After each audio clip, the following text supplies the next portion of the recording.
This is the Lone Crater YouTube. We hope this video helps. You start by making the area safe and reachable. Disconnect the negative battery so you don't short anything, then open the hatch and fold the rear seat down to access the trim. Use a 10 mm socket and a trim tool to remove the trunk trim fasteners. You want clear access to the tail light access cover.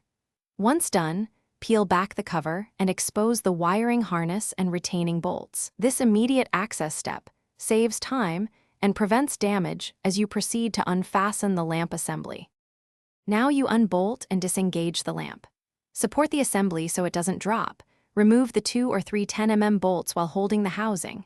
Next, press the wiring harness release tab and unplug the connector. This prevents stretching or breaking the wires. Twist each bulb socket counterclockwise to remove bulbs if you plan to reuse them.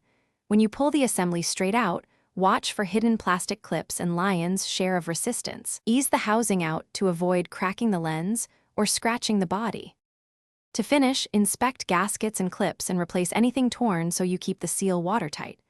Reinsert bulb sockets into the new or serviced assembly and reconnect the harness. Once connected, seat the housing and start the bolts by hand to align everything. Tighten the bolts snug but don't over-tighten. Plastic warps easily.